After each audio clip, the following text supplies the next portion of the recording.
Hi, everyone. Mike Fazio back here with you, and welcome to Podcasting for Employer Outreach. This is going to be a great session because this is something you should all be doing already. And even if you're not, this is your opportunity to learn why and to learn how. And once again, I am joined by our Director of Content Marketing from WorkforcePods, and she really heads up all of our podcasting efforts when it comes to keeping customers in the know and keeping customers happy and satisfied and wanting to do more recording and more podcasting over and over again. So Sari Wienerman, welcome back. Thanks for having me, Mike. And it really is amazing that just a few years ago that we started helping workforce organizations podcast around the country, and now we're over 1 million downloads and counting. What's the most common surprise you hear from new customers once they get rolling a little bit? What's their biggest surprise? Biggest surprise, probably how much fun they have. I think fun is not necessarily something in the workforce vocabulary all the time. And podcasting is a way to achieve these professional goals that is fun for the organization and for the people that they serve. Good. Okay. Well, if we could combine fun and effective at work, then I think we're doing something right. So, this is why we want to kind of roll into letting people just for a minute imagine a few things. I want you to imagine a few things, right? We want you to imagine having a mutually beneficial platform for building relationship with your local employers. Just imagine having something mutually beneficial. Then I want you to imagine if you can spotlight a different employer every week. It could be local, it could be regional, it could be national. Imagine if you can spotlight employers and put some emphasis on who they are and what they do. And imagine giving your participants, all the clients you serve, the chance to learn who's hiring, what their needs are. And you do that by forging some trust and a relationship with those employers so your clients almost get to know them before they show up on interviews, and they'll want to go and want to work there. So we can encourage you. Now, Sarah, you wrote this part, so you like getting right to the point. Stop imagining and start podcasting. Is that an order or a request? Well, I think what we can see when we imagine all of these scenarios is there seems to be a solution out there that's filling the needs that we need right now. It's filling our needs when it comes to engaging employers. And so stop imagining what it could be like. We've got something that people are doing that you can be doing too, and that's podcasting. Cool. So I think, available now means, available now. So from a conversation standpoint, I think we have to cover a few things. So whether you currently call employers, email them, visit with them, we all know that connecting with local employers, starting new relationships, cultivating and strengthening existing relationships is obviously key to your success. I mean, no doubt about it. The better relationship you have with a local employer, the more chances you're going to have, not just to do business with them, but to have them become a referral source for you. There's nothing greater in a business relationship than an existing customer referring people to you without you even asking them to do that. So I think podcasting can assist with that in a way that getting to know that customer better and better, and you probably hear it and see it all the time with our existing client episodes and how they interview employers. Do you sense that they've gotten to know them a little bit better during the episode or even after the episode? Yeah, I mean, I would say during the episode and after the episode are both key factors, because it really is, it's a conversation. It's an intimate way to get to know somebody it's beyond a computer screen. It's beyond a few, words in an email. And it's that interpersonal connection that forges the actual relationship. And that's pretty cool too, because if I'm a job seeker and I'm listening to the podcast that an employer is having with my local workforce board or American Job Center, whatever it might be, if I'm hearing more about the employer, hearing all about the culture at the employer's workplace, I might feel a little bit more comfortable, a little bit more confident, and have a little bit more desire to go work there. And like you wrote here, Sari, as you built the presentation, this podcast becomes a digital stage for employers, and it's almost like free advertising. They're promoting, and they want to recruit the best candidates all the time. Right. And not only is it free advertising, but it's so much more effective. It's exactly what we talked about before. It's that mix of fun and effective, because it's giving you a chance to, it's not this highly edited, super having to appear professional video or something like that. It's truly a candid conversation that brings the job seeker right to the employer. And video is so much more difficult to do. You need to have lighting. You need to have the proper attire, the proper stage. You're going to need to do editing. Yeah. You need a film crew. You need everything needs to be just right for a video to really be pulled off when it comes to, non-television world. We're just local amateurs that are trying to hack away at it, as opposed to podcasting. You could do it literally off your computer or off your telephone, and just like you and I are doing now, just talking and having an unedited conversation that sounds real and something that I'd like to kind of eavesdrop in on. I think that's what attracts me to podcasting. Yep, absolutely. Okay, so it's pretty straightforward as to why employers should be focused on during your podcast. But listen, I've been part of Workforce now for 12 plus years, and I've been sharing strategies and platforms for success to local agencies on how to be better at employer outreach. And most of that comes from me understanding what your challenges are when it comes to funding. You can only do what your money allows you to do. Fulfillment, flexibility, and future needs. We'll talk about all these in a little bit more detail in just a minute. These challenges are faced by everybody, not just you who's listening. This is a national issue when it comes to workforce development, and I couldn't be a stronger advocate for more effective and efficient employer outreach. And now, listen, 12 years ago, I didn't know what a podcast was, and I didn't talk about it in any of my workshops or consulting projects or trainings at all. And now I talk about it a lot because I think it's a phenomenal platform, not just because we do it, but because it really works and it's really effective. So, Sari, we're going to roll through these one at a time. So when it comes to flexibility, can it really be done in 30 minutes? It can really be done in 30 minutes. It could be done in less than 30 minutes even. There's podcasts of all different lengths, and we say 30 minutes as, that typical record for that amount of time, and you get that sweet spot of a 20-minute episode, but you could even do a shorter blip. I mean, hyper learning in little bites is something that is really effective for all listeners right now. Okay, so if I'm a workforce agency or a nonprofit or anybody really listening right now, it's not a huge commitment. I don't need a lot of equipment. I know we've talked about this in some of our other webinars, but maybe people didn't pick up on it enough. It can literally be done with the magic of our engineer, Doug Foresta, and your scheduling capability to get people to meet on a telephone or a Skype line or even a Zoom line. We can use the audio bridge on a Zoom line, no video needed. It's that easy, it's that quick, it's that simple, no scripting, nothing like that, right? Absolutely. It's the word flexibility is, I think, the exact definition of what podcasting really is. Okay, so when it comes to future needs, listen, we just watched during the COVID crisis our future plans change, even when it comes to this forum right now. This was supposed to be in person in Washington, D.C. in March. Then it was supposed to be in person in Washington, D.C. in June, and then it switched to a virtual platform.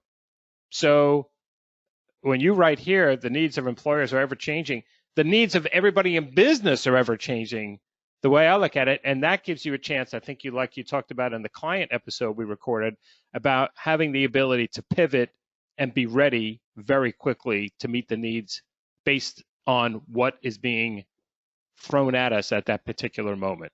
Yeah? Yeah. And I think, the things that you are trying to communicate or that your employers might be trying to communicate, that's also constantly going to be changing. It's going to be in flux. And so having a tool that meets the needs of changing data, of changing recording, of being able to be constantly updated at all times, that's what you need. I mean, imagine going through all of the stress and all the work of creating a new brochure, and then maybe a week later, those circumstances surrounding what Yeah. you said have changed. And so then what do you do? And that's where podcasting I got to makes it imagine completely some easy. of our existing clients had different types of episodes planned for April and May, and then when the COVID hit, they decided we need to go in a different direction and create a new topic and deliver to our audience exactly what they need to know. Did some of our Absolutely. customers do that? Yeah. I mean, I would venture to say all of them did. All of them did. So that kind of Mhm. flexibility, you made a good example there. You might have just printed 1,000 brochures, and now some of the words on that paper just isn't real anymore, and Yeah. is not going to work. All right, cool. So let's talk about funding. I'll talk about this a little bit in the funding side because, folks, this is the most budget-free platform for you to engage your community members and your employers that you'll ever find out there. It is so cost effective. I don't even know why we charge such a low price for it, but I guess we do that for a reason. Somebody will tell me in the organization one day why we're not charging more, but it does work to meet your budget needs. And you can always increase the amount of episodes you do. You can increase how many podcasts. Do you know, Sari, I counted the other day, NPR, NPR radio, and I'm Hmm. not sure everybody knows. I'm going to ask you, I'll give you a pop quiz here. How many podcasts do you think NPR produces? Not episodes, but actual separate podcasts. So one is Wait, Wait, Don't Tell Me. There's many others. I can't think of any off the top of my head right now, of course, but how many do you think they produce? Oh man, 35. 45. So they have 45 different podcasts Wow. that they produce and constantly are pushing content out in so many different areas. They're bound to hit somebody's target market. So you can have more than one podcast in your organization. Nobody's going to stop you from doing that. And you'll have a better chance to reach your audience in the way that you want to reach them.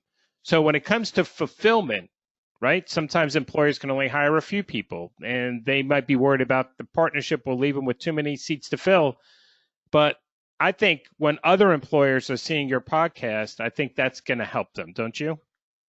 Yeah. I mean, I think that they're going to see that your efforts are in a lot of different directions and that you are adaptable and that you're forging relationships in a lot of different places.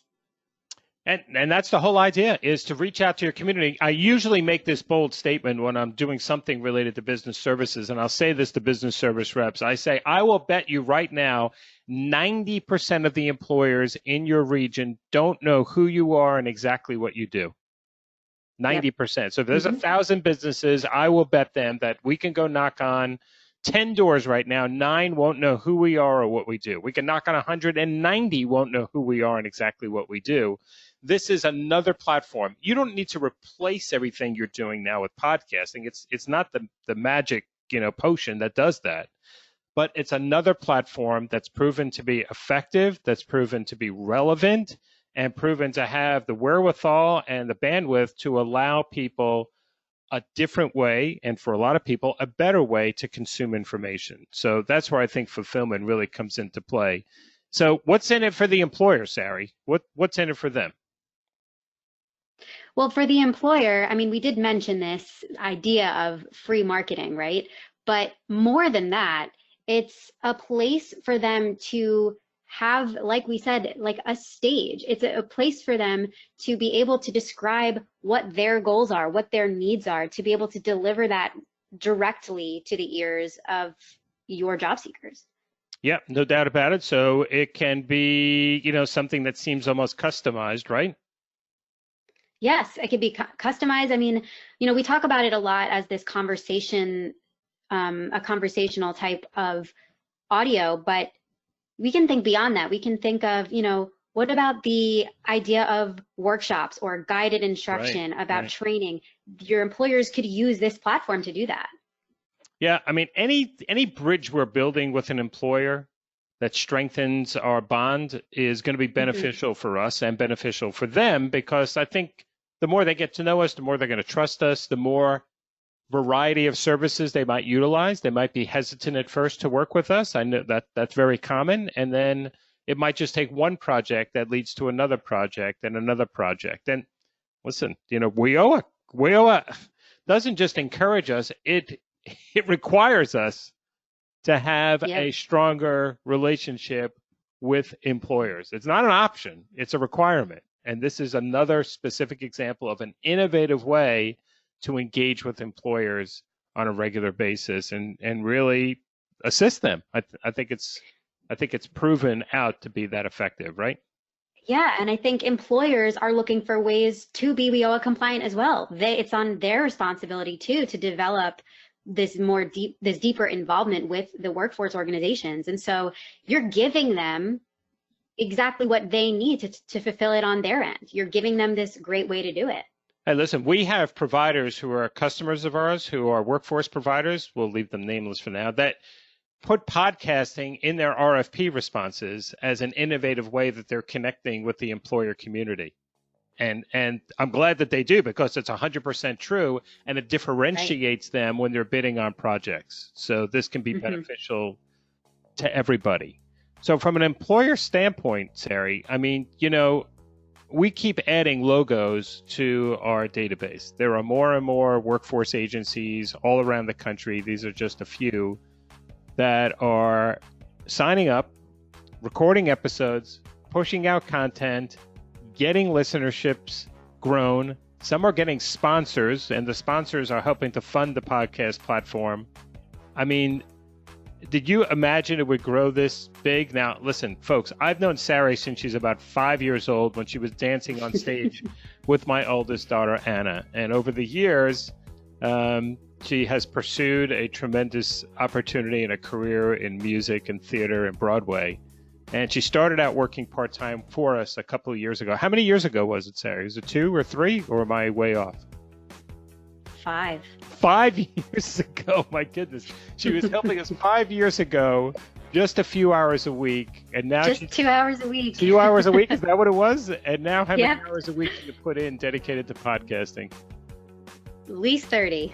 At least 30, and I'm sure she's putting in way more, just not telling me because she's too nice of a person. But that in itself demonstrates that your workload here has increased 10 or 15 times in just 5 years, and it's all related to podcast growth, customer growth, episode growth, and I think podcast effectiveness, in that 90% of our customers renew for a second term and a third term, and so on and so forth. And that's a testament to the hard work you're putting in. So thanks for everything you're doing.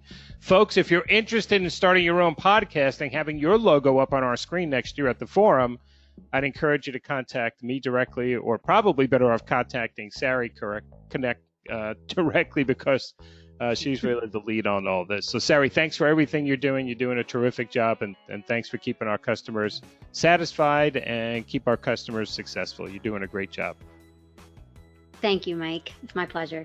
All right, everyone. We'll see you on the chat board soon, so check us out in the exhibit hall. We're looking forward to answering your questions and having further discussions on how podcasting can work for you. Thanks so much, and we'll see you soon.